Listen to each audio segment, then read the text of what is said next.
você, seja muito bem-vindo ao Papo Cloud. Eu sou o Vinícius Perro e nesse episódio eu tenho a oportunidade de conversar sobre o mercado de data center, só com um olhar um pouquinho diferente, de quem constrói o data center. É isso mesmo. Se você acompanha aqui os episódios do Papo Cloud, muito falamos sobre serviços, computação em nuvem, mas você sabe que há de convir que a nuvem nada mais é do que um data center de outra pessoa. E alguém precisa construir esse data center, mas construir com excelência, qualidade, atendendo aos diversos requisitos de segurança operacional, ESG, enfim, são vários requisitos. Construir um data center de verdade, não é aquela sala de servidores, não. Construir um data center com D maiúsculo precisa de muito conhecimento e um conhecimento apurado. E para isso eu tenho a satisfação de conversar com o Marcos Paraíso, que é VP de Desenvolvimento de Negócios da Modular Data Center. Marcos, seja muito bem-vindo aqui ao Papo Cloud. Vinícius, obrigado aí pela oportunidade, obrigado por estar falando com você. Vai ser um papo interessante. Sem dúvida, Marcos. E a gente sabe aqui que quanto mais se passa os anos, mais usa computação em nuvem, mais usa serviços.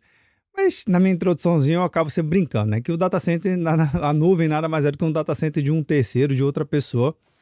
Que ainda assim são servidores, são paredes, são racks, Sim. uma série de, eu gosto de brincar aqui, uma série de traquitanas para com que o nosso serviço em nuvem chegue com qualidade. Marcos, apresenta aqui um pouquinho para a gente o que é a Modular Data Center e pode dar ênfase que é uma empresa brasileira. Isso muito me orgulha aqui, Isso. viu? Não, tá ótimo. Então, na verdade, o que acontece, né? Você falou um pouco de nuvem, né? E um pouco do ponto que a gente chegou hoje, a razão de existir da Modular, tem um pouco a ver com essa meio que uma revolução dos últimos 15 anos aí em nuvem, né? Se você olhar o que aconteceu nesses últimos 15 anos, você teve, como você comentou, né? No fim das contas, serviços em nuvem são serviços que estão em data centers, que têm servidores, têm software. Eu trabalhei durante 9 anos com nuvem, fui da IBM, fui líder de IBM Cloud Brasil, tudo mais, então eu conheço meio que esse stack de cabo a rabo aqui, né? E o interessante é exatamente isso que acontece, né? Quando você teve a popularização de serviços com nuvem, né, a reboque disso veio um investimento muito grande, crescimento de infraestrutura para suportar esse serviço, né? E quando você olha a evolução de serviços de empresas como Amazon, Google, Microsoft, as demandas por SLAs mais agressivos, por confiabilidade de serviços, elas foram aumentando e, consequentemente, se refletindo também na infraestrutura que suportam, nas infraestruturas que são as infraestruturas que habilitam aqueles serviços ali, né? Isso, por exemplo, numa Amazon, se reflete nas regiões que eles inventaram o conceito de você ter 3 data centers físicos que abrigam os serviços, que abrigam os servidores, que abrigam o software, que abrigam a automação, que permitem que um serviço funcione mesmo que um daqueles data centers desapareça, né? A consequência disso, né, você somar essa questão dessa infraestrutura rigorosa, né, que tem que ser mais à prova de bala, com o crescimento acelerado que esteve em nuvem nos últimos 15 anos, né, foi um esgarçamento da capacidade do mercado de atender essa demanda, né? Verdade. E aí o ponto mais interessante foi na época da pandemia, quando você tinha um aspecto de nuvem ainda num crescimento bastante acelerado, você tinha um aspecto das pessoas em casa e serviços digitais sendo que meio o sangue na veia para suportar a gente naquele período difícil, tá? E você teve quase que um colapso nas cadeias de suprimento, de construção para atender essa demanda, tá? Então você tinha, por exemplo, ainda hoje você tem situações que quer comprar, por exemplo, um gerador, né, que é um item fundamental para garantir a exigência do data center numa potência específica, em potências mais altas, você pode ter filas de 2 anos para poder fazer isso, tá? Caramba. Só que isso não é só para os componentes, isso é para toda a cadeia, para construção, tudo mais. Então esse, digamos assim, é o cenário que evoluiu nos últimos 15 anos. Você tinha serviços de nuvem que iam crescendo a velocidade super acelerada, os provedores de nuvem investindo de uma forma pesada e também os de colocation, porque nem sempre o provedor de nuvem tem todos os ativos deles em sites próprios, embora muitas vezes seja, né? Então, isso criou um certo esgarçamento no mercado na capacidade de atender, né? Que vai desde a capacidade de entregar energia até a capacidade de entregar, no outro lado lá, o piso branco para poder colocar as máquinas, tá? Até aí tudo bem, né? Apesar de parecer um cenário um pouco complicado, até aí tudo bem. Em cima disso vem IA, né, que basicamente propõe quase que duplicar ou triplicar as capacidades nos próximos 10 anos. Então, Então você pode ver que um cenário que era um cenário já desafiador fica um cenário mais desafiador ainda. Bota o Tá? desafio agora, viu? Então, aí você começa a ter a seguinte questão: vão faltar pessoas para construir, vão faltar equipamentos de poder popular, vão faltar todos os elementos da cadeia aqui. E é exatamente aí que nasce modular. Né? Por quê? Porque nós nascemos para atacar um problema que é como é que eu posso repensar esse processo de entregar essa infraestrutura, né? Que é uma infraestrutura que está ali no limiar, né, da tecnologia de cloud com facilities, né, com prédio, né, que historicamente falando, Sim. data centers são prédios, tá? Para pensar isso de uma forma diferente e conseguir entregar isso para os provedores mais rigorosos, literalmente, do mundo. Tá? E a forma de fazer isso é você repensar a forma como esses data centers são construídos. Tá? Então, alguns resultados, já falar um pouco mais sobre isso que a gente consegue entregar, por exemplo, é permitir que um operador que vai atender um provedor de nuvem consiga começar a operar na metade do tempo. Na metade do tempo significa que ele vai, na realidade, conseguir fazer resultado financeiro antes, que ele vai conseguir atender clientes antes, que ele vai chegar numa praça antes, e, ao mesmo tempo, permitir que ele possa fazer investimentos menores, ou seja, se ele vai montar um data center novo que vai acomodar ali 30 megawatts de capacidade, que ele possa começar pequeno e que ele possa crescer gradualmente. Essas duas equações juntas, elas já mudam completamente a equação de como é que você pensa numa infraestrutura para atender um crescimento de serviços digitais como esse. Então, é aí que a gente está. Não sei se ficou claro Super. a proposta de valor. Super claro, Marcos. E para mim, vai clarificando mais ainda esse mercado e o quão desafiador ele é.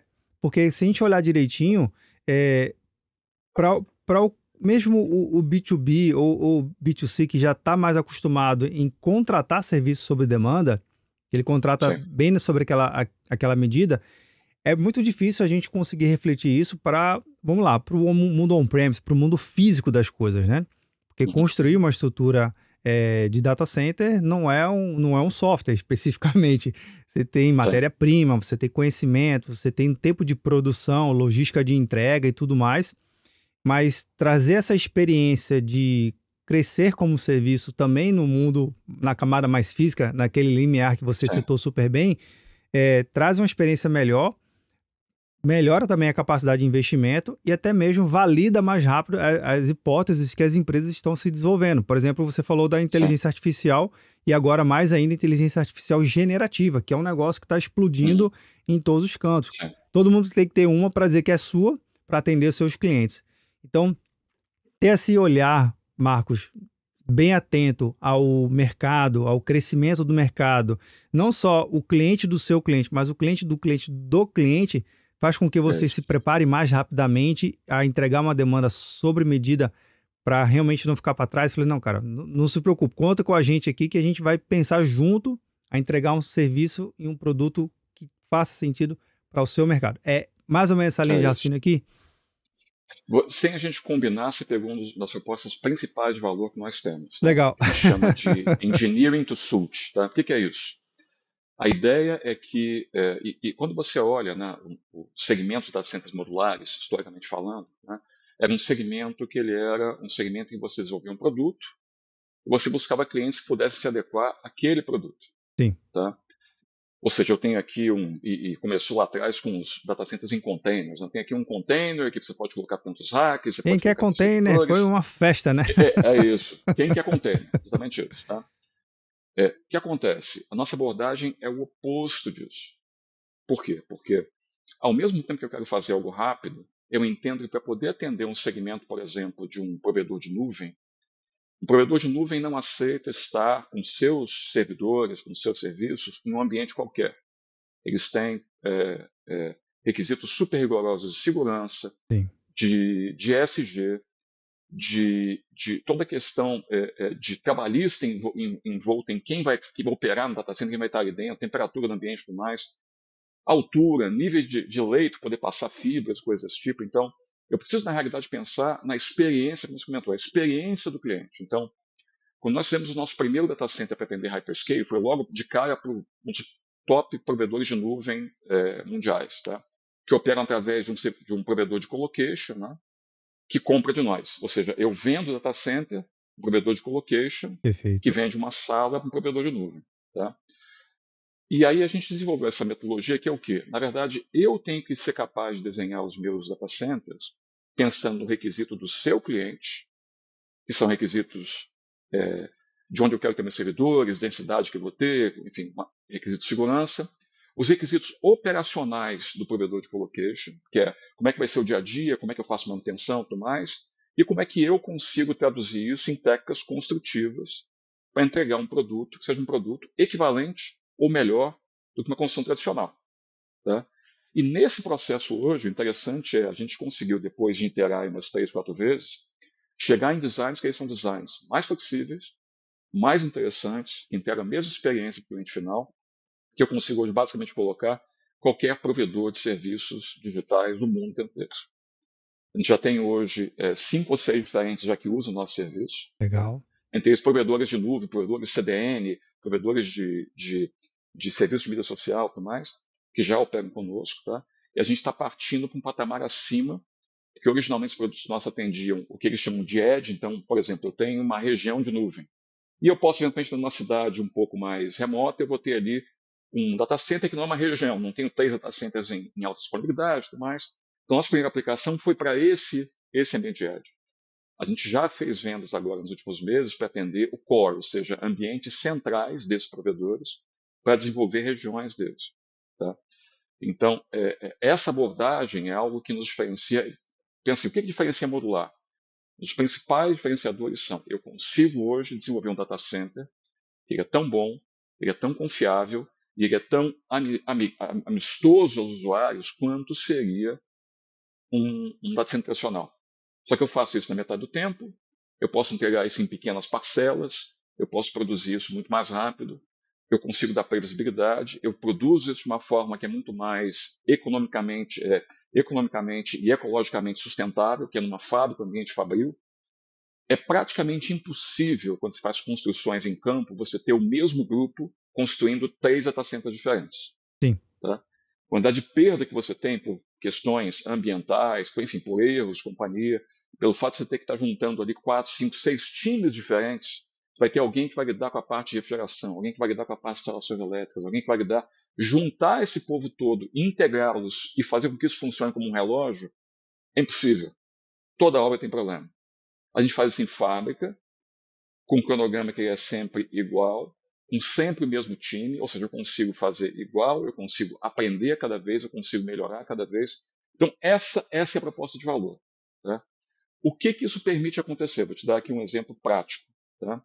Isso permitiu para a gente, com o nosso principal cliente, que é um grande provedor de colocation, basicamente partir de uma posição de talvez o provedor com menor capacidade instalada no Brasil, para ser um dos provedores com maior capilaridade na América Latina.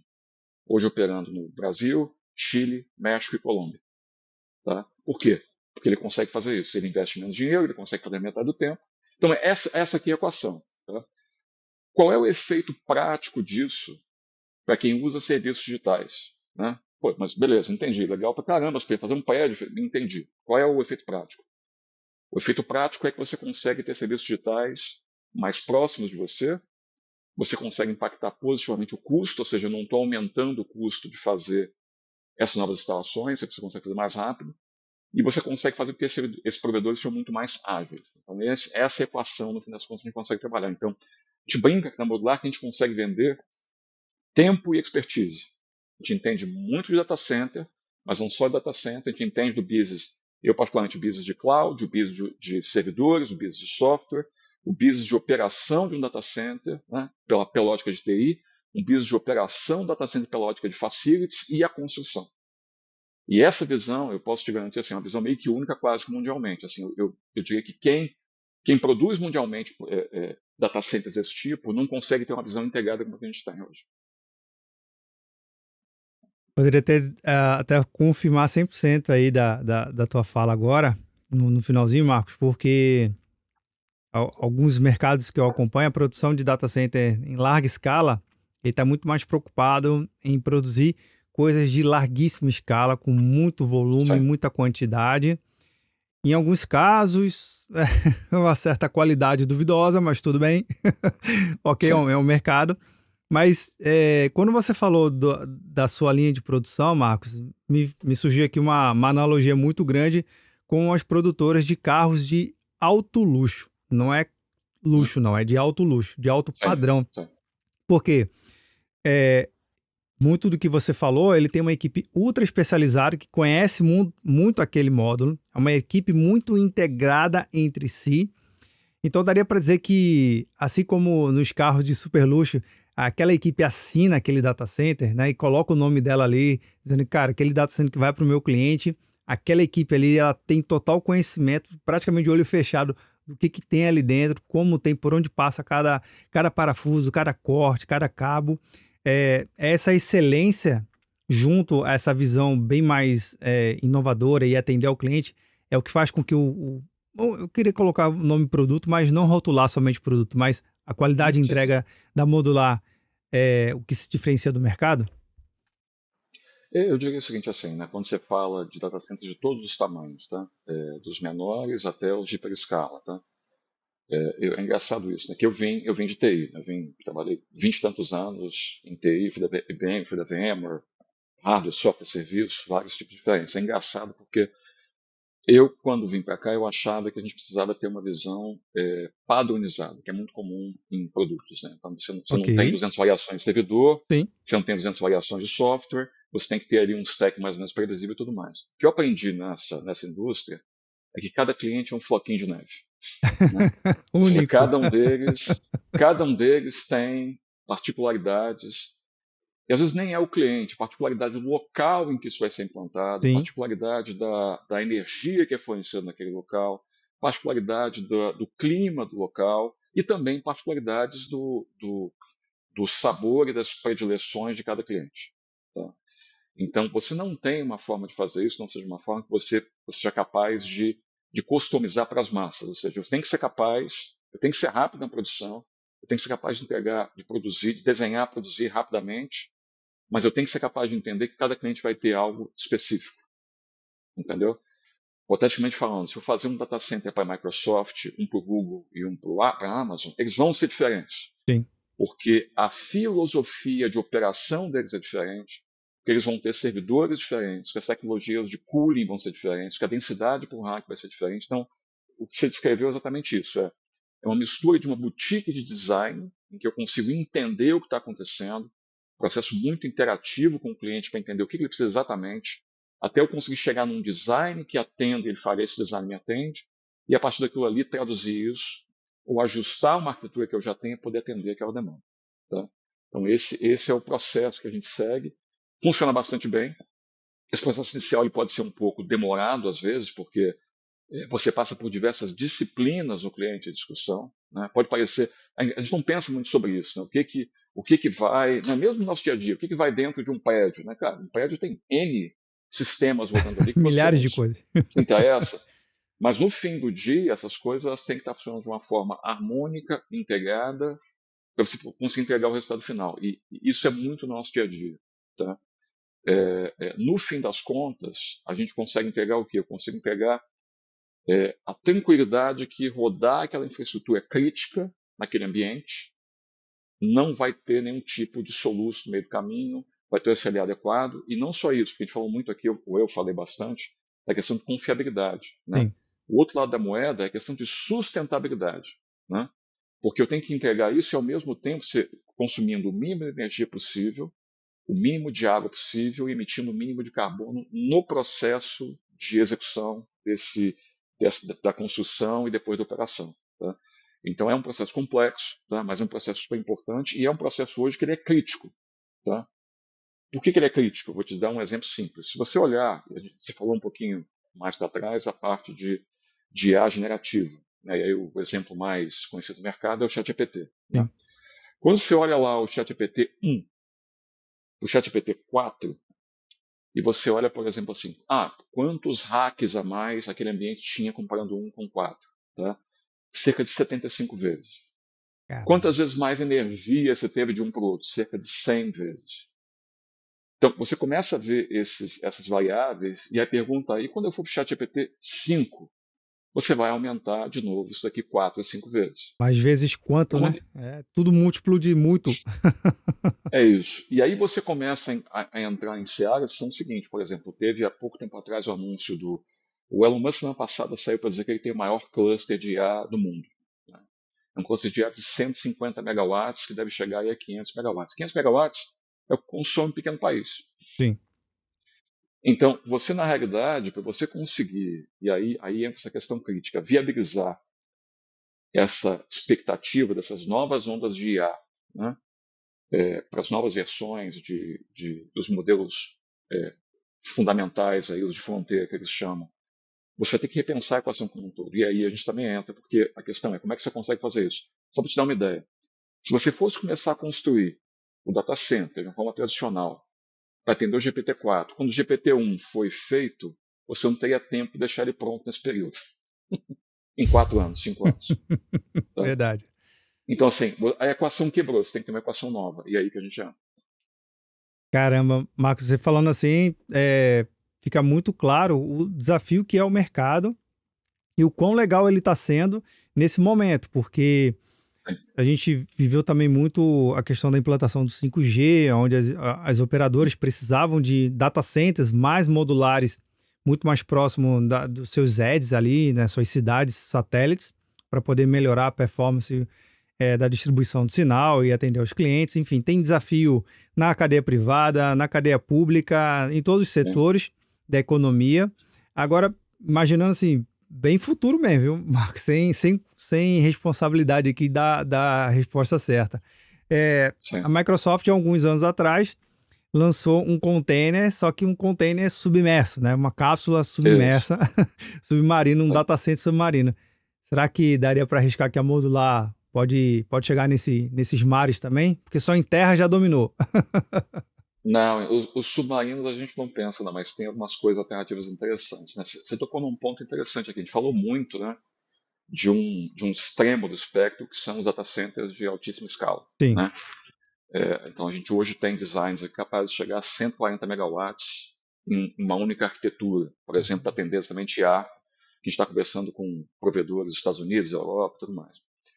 Mas você comentou um pouco de 5G e eu não queria esquecer de falar do outro extremo, né, que é a ponta, né, que é o Edge, que a gente fala bastante. Você comentou um pouco de 5G. E essa é uma das grandes oportunidades aí que estão em via ainda de acontecer. Né?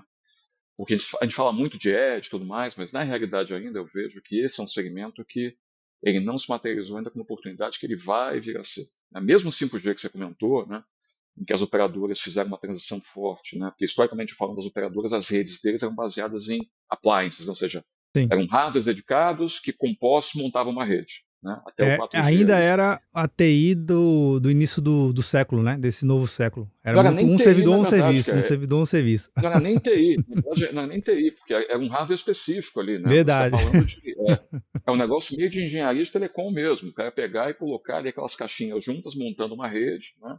Até o 4G todo mundo fazia, tinha um operador aqui que já tinha uma parte virtualizada, e aí veio uma evolução bem interessante, que é o que se chama lá de virtualização de função de rede, que é o quê? Ao invés de eu ter uma caixa dedicada, né, eu vou quebrar isso em um stack. Eu tenho um servidor, um virtualizador, e eu tenho funções em cima que fazem uma coisa que faria aqui appliance. Né? O resultado disso é que as operadoras precisam agora ter data centers para poder rodar, enquanto antes era uma sala técnica, numa sala meio bunker, né, ali, pouca refrigeração, esse negócio todo, passou a ser um ambiente que precisa ser um data center. E aí, ainda hoje, o nível de investimento nesse tipo de infraestrutura ele é muito pequeno no Brasil. Porque você teria que, na realidade, ter uma capilarização de pequenos data centers pelo Brasil todo, permitir que as funções de rede sejam distribuídas. Isso não aconteceu. Tá? Acontecendo muito lentamente. Então, esse é uma área que a gente está olhando com muito carinho, é uma área de crescimento interessante, mas que não aconteceu ainda. Tá? E o outro, que é super importante, é o seguinte, e era uma discussão que tinha lá atrás, na época quando eu comecei com o cloud em 2015, que é assim, não, a Amazon dizia, não, o mundo vai ser 100% cloud, né? E outros diziam, não, vai ser mundo híbrido. E na realidade, no fim das contas, eu acho que o pessoal do híbrido ganhou a discussão. Verdade. Hoje o mundo é um mundo híbrido, né? A gradação de ser mais nuvem, menos nuvem depende do negócio, depende da regulação do negócio, depende das necessidades de dados locais, de latência, companhia. E muita gente, o investimento em infraestrutura local, ele foi muito pouco desenvolvido nesse período. Então, o que você encontra nas empresas, geralmente são data centers muito defasados, desenhados para atender requisitos de 10 anos atrás, que basicamente não funcionam mais. Vou te dar um exemplo aqui simples. Tá? A gente conversou com dois provedores de nuvem que tem aquelas ofertas de Edge, né? Vou colocar no Edge aqui meu serviço de nuvem. Né? O principal problema deles, eu não tenho um cliente que tem um data center capaz de receber o meu rack. Porque o meu rack é um rack de 50 kW ou a 100 kW, Ok, que pesa 2 toneladas. O piso não consegue, começa no piso. Eu não consigo andar com um rack no piso do data center. já começa por aí. Sem contar que eu não tenho refrigeração, eu não tenho energia. Então a gente vê hoje um retorno, porque como as empresas ficaram com esse legado, que principalmente não vai sair de lá, existe uma demanda por atualização que a gente está trabalhando. E tem um outro ponto, que é uma ponta bem importante, que é a questão, ou duas questões, né? Primeiro, de automação, que é você levar, por exemplo, até o chão de fábrica. Né? Hoje, uma boa parte da indústria é altamente automatizado. Você fala de robôs, monitoração, Sim, IoT de um modo geral. Né? Então, o interessante é que nesses ambientes você começou a ter menos TI, que migrou para a nuvem. Não vou ter o RP rodando localmente ali, mas eu tenho muito mais TA, que é a parte de automação. Então verdade. você vê em muitas dessas indústrias, né, indústrias mineradoras e tudo mais, um investimento para poder ter localmente capacidade para atender as demandas de baixíssima latência, para atender ali o caminhão que é automático, né, o caminhão de altíssimo porte que é automático, o robô no chão de fábrica e outros componentes mais assim. Eventualmente a automação da distribuição num grande CD de varejo. Tá? Então, a gente está também nessa outra ponta. E o extremo do extremo é aqueles que querem levar para a Amazônia um módulo que eu vou poder rodar alguma coisa de IA lá na ponta, porque tem uma grande mineração acontecendo ali, que eu preciso eventualmente monitorar uma barragem, se ela vai cair ou se ela não vai cair, para evitar desastres como aconteceram há poucos anos atrás aqui no Brasil, Sim, né? sim. Que é uma monitoração bastante complexa, com modelagens numéricas e tudo mais. E que vou ter que utilizar, por exemplo, comunicação de satélite, porque não chega comunicação lá por terra. O extremo do extremo é a gente querendo colocar capacidade computacional no extremo do edge, em que eu não tenho nem comunicação, vai usar, por exemplo, algo como Starlink e tudo mais, poder. Então, essa matiz, né, de uma ponta até a outra, ela vai existir. Ela vai existir. Agora, voltando para outro extremo que você comentou, né, o que esperar do extremo do extremo? Vai ter algum data center embaixo d'água, coisas assim, tá? Embaixo d'água, se eu não me engano, a própria Microsoft meio que já disse que vai descontinuar. Né? Porque acho que o grande dilema de tecnologias um pouco mais exóticas, né, é que elas são muito legais e eventualmente até muito eficientes. Mas pensando no dia a dia de como é que você opera aquilo ali, nem sempre são práticas. Sim. Tá? Vou te dar um exemplo. Refrigeração, existe uma tecnologia que está aí há um bom tempo, a gente já avaliou, já olhou e tudo mais, que é você ter os servidores, né, os itens de TI imersos. Né? Isso. É Verdade. super interessante, tem uma eficiência muito boa, mas operacionalmente até hoje você não conseguiu pegar nenhum grande operador que tenha feito aquilo, porque é uma disrupção operativa bastante significativa. Como é que você faz manutenção no servidor ali? Como é que você tem uma série de desafios relativos a isso? Então, é usado em alguns nichos, bem nichos, mas não é uma coisa que virou, como se fala em inglês, é mainstream, não veio para o Exato. centro do que é utilizado. Né? Então, o que você vê hoje chegando, né, que é meio que uma extrapolação do que já existe hoje? Hoje, o topo do topo de tecnologia para data center é altíssima densidade. Eu vou colocar ali servidores empacotados num rack que vai ter lá, cara, vai chegar daqui a pouco em racks você pode ver chegar em racks de 500 kW, 300 kW, alguns anos aqui, 1 megawatt. Como é que você faz para refrigerar algo assim? Porque é uma quantidade de energia gigante num espaço muito pequeno. Sim. Hoje a tecnologia é refrigeração direto no chip. Né? Que qualquer gamer aí tem em casa, né? Aguinha circulando pelo Já chip ali, trabalha mas com essa em ideia há data um bom center. tempo. Então, mas é comum, mas em data center, né, você tem uma coisa é vazar água no meu PC, né? Sim, Depois vazar água no data center, missão crítica ali. Então, hoje você tem os principais provedores já com tecnologia desenvolvida para isso, e a ideia é essa troca de calor direto no chip, né? Levando refrigeração, pode ser até água direto até o chip. Isso você consegue eliminar algo da ordem de 30%, de 70%, 80% do calor com água de uma forma muito eficiente. Então, isso hoje, digamos assim, é a fronteira nesse momento. Onde é que a gente chega até aí? A gente chega aí até racks de 100 kW, Bom, que já é muita coisa. já Para você ter é. uma ideia, em ambientes corporativos, a média de quilowatts de um rack hoje deve ser algo em torno de 5, varia de 3 a 6, 3 a 7 quilowatts, em média. 5 é uma média boa hoje. Ok. Pega um banco, pega um 5 quilowatts. Eu estou falando de algo que é 20 vezes isso, hoje, para rodar IA, por exemplo. Tá? Só que a perspectiva é que em 2, 3 anos você chegue a 300 quilowatts. Tá? E aí você tem alguns problemas. Né? Na parte de refrigeração, vou citar um. Na parte de refrigeração, está sendo desenvolvido nesse momento os sistemas que vão permitir você refrigerar, muito possivelmente com refrigeração líquida chegando direto nos chips, tá? Mas vão ter que ser feitos de duas fases. O que significa isso? Hoje eu tenho um circuito de água que leva a água até o chip, troca o calor e volta, eu depois resfrio a água e ela volta. Né? Eu vou ter que fazer um circuito de um circuito duplo. Né? A água vai refrigerar um líquido que é capaz de absorver muito mais energia, né?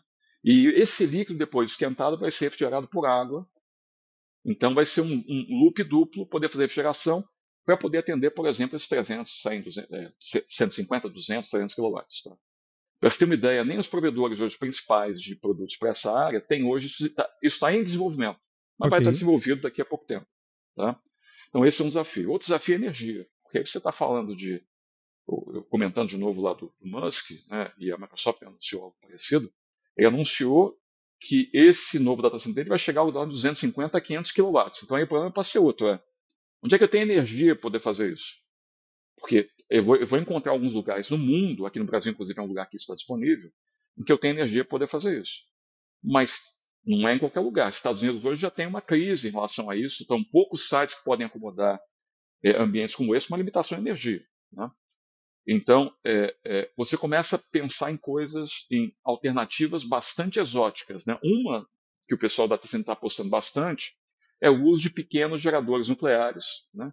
Que o Bill Gates, inclusive, tem uma das empresas que está desenvolvendo isso, Verdade, a ele é Rolls-Royce uma das desenvolvendo. linhas que ele aposta bastante em relação a isso. É Há isso, é controvérsias aí, isso. alguns, mas é algo que, na visão dele, vai funcionar. A proposta qual que é, assim, Vinícius? A proposta parece uma proposta interessante.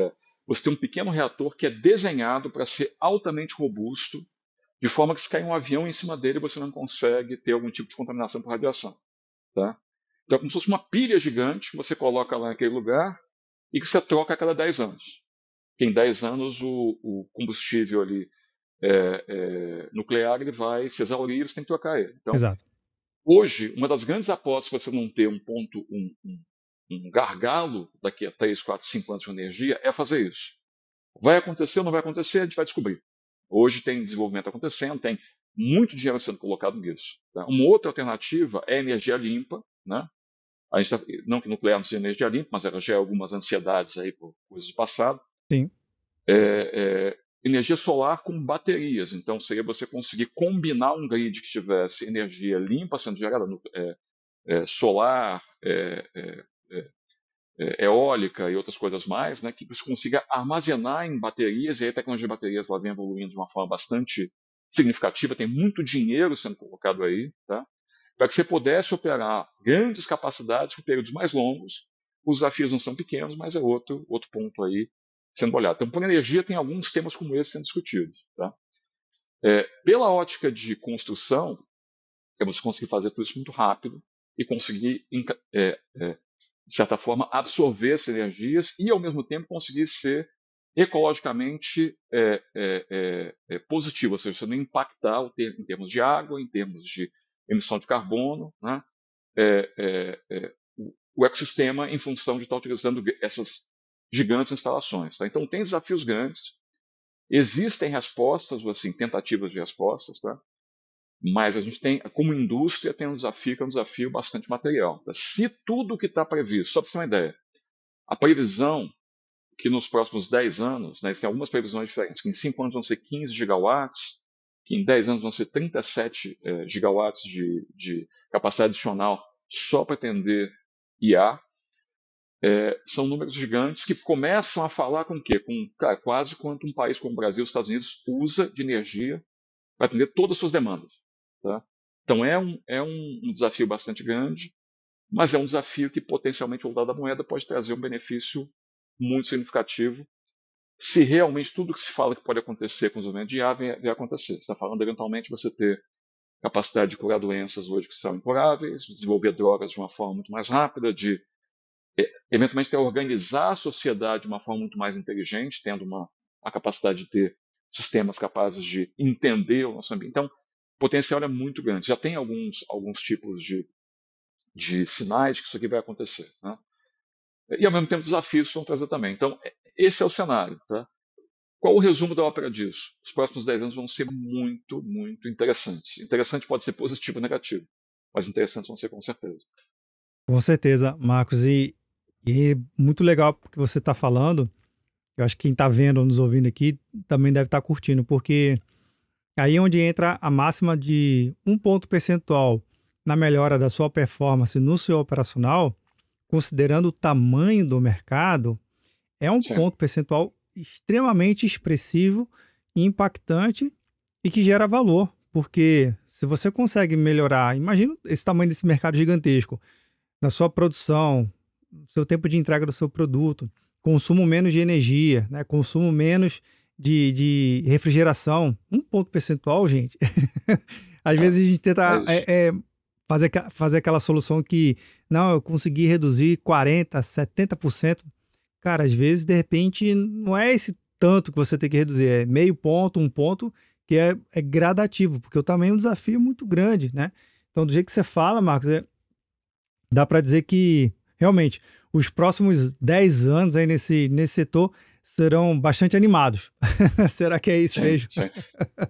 Não, é isso mesmo. Eu vou te dar um exemplo. Tá? Se você pega data centers desenhados aí há 10 anos atrás, tá? Tem uma métrica que é uma das métricas.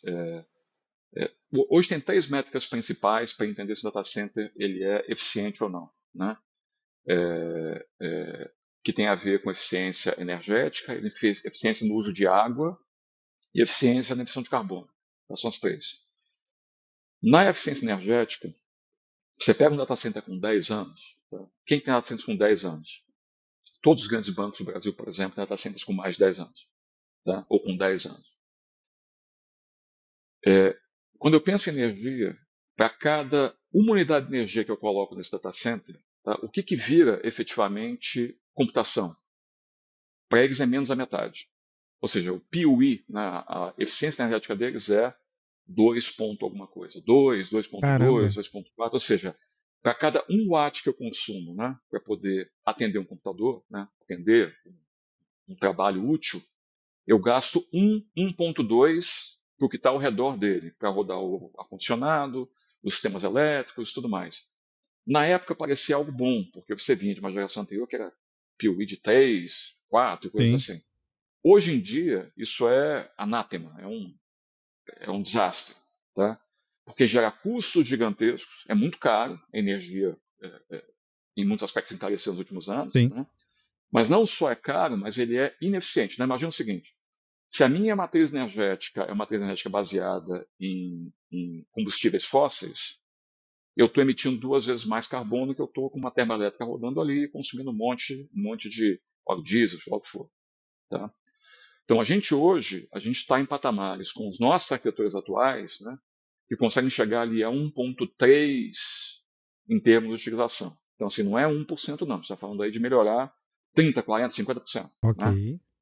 Né? 1.3 em ambientes, são ambientes mais hostis. Então, por exemplo, vou colocar isso aqui não hostil pelo local em si, hostil pelo clima. Né? Estou no Ceará, eu estou no Sim. Rio, são lugares úmidos, quentes, né?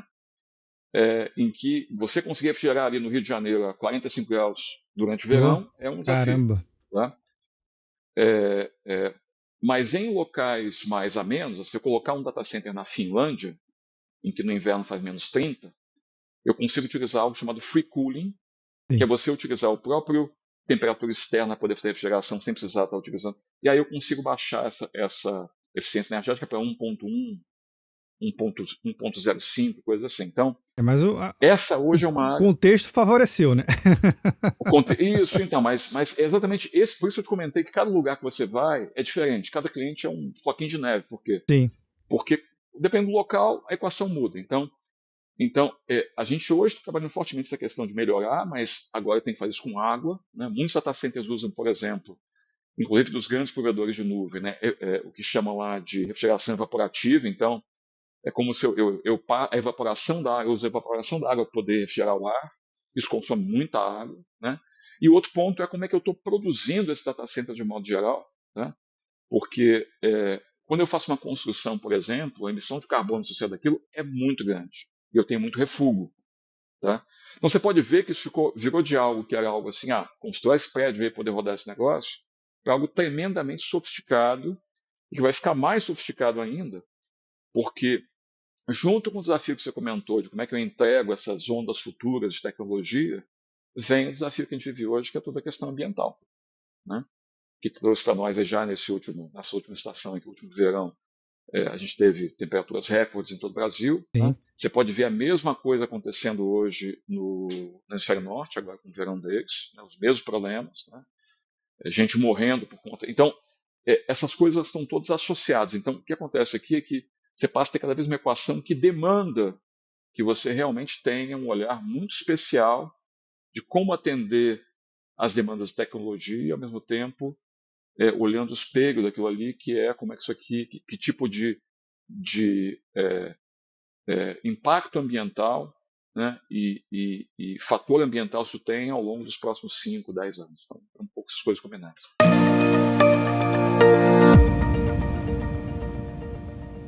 A computação em nuvem é uma evolução. Né? Tudo em TI é como se fossem camadas de cebolas. Né? Você acaba, eu construí algo super interessante. Assim, você tá na realidade se apoiando em quem veio antes de você. Né? A computação em nuvem ela é uma evolução de um conjunto de tendências, desde open source, passando por virtualização, passando por evolução de servidores, passando por evolução da parte de rede e tudo mais, que permitiu a gente criar, na realidade, uma forma de acesso a serviços de TI que ela é muito democrática. Ela acima de tudo, é muito democrática. Né? E por ser muito democrática, o impacto dela acaba sendo em todo o escopo das atividades humanas. Então, eu acho que nuvem foi um aspecto fundamental na pandemia, né? Mas mesmo antes da pandemia, a nuvem foi um acesso fundamental para mudar a vida das pessoas. Né? O fato de que você consegue, na realidade, pensar em como mudar a vida das pessoas com um produto, com algum tipo de... rapidamente testar isso, rapidamente e fazer uma interação ao redor dessa ideia, colocá-la no ar, e para poder criar essa ideia, ter acesso a um conjunto gigante de serviços que são, né, que trazem cada um deles capacidades diferentes, isso é algo que foi muito único quando aconteceu, né, quando começou a acontecer lá em 2007, 2008, 2009 e daí para diante. Né? E eu diria que hoje faz parte dessa malha que suporta o nosso dia a dia aqui, desde como a gente vive, como a gente se alimenta, como a gente se movimenta, tudo. Então, acho que é algo que mais que veio para ficar, né, eu acho que é a camada que vai criar o próximo salto. Né? O que vai ser o próximo salto a gente vai descobrir, mas é algo que hoje é fundamental para o nosso viver. Né? Então, acho que nuvem é isso. Maravilha, Marcos, adorei o bate-papo, feliz demais de poder conhecer um pouquinho mais da Modular, feliz mais ainda por vocês estarem dominando esse jogo com um nível de excelência tão grande, atendendo, realmente se preocupando em cada detalhe. Alguém já disse essa frase aí, mas é no detalhe que mora a diferença e vocês fazem a diferença. Marcos, brigadão pela disponibilidade. Obrigado, e volte sempre. Obrigado, um abraço para você. Maravilha. Bem, você que está vendo ou nos ouvindo, o que você achou do bate-papo aqui com o Marcos? Eu adorei. Olha só, pensar sobre data center, pensar sobre nuvem, pode ser diferente e o Marcos aqui deu diversos exemplos de como você pode pensar diferente. Se você tem algum projeto ou não, ficou curioso em conhecer um pouquinho mais, link na descrição para você entrar em contato com o time da Modular, para você matar mais a curiosidade também aqui. Se você chegou até aqui, um comentário e compartilhar esse episódio sempre vai bem, não é verdade? Te vejo no próximo episódio. E aí, tá na nuvem?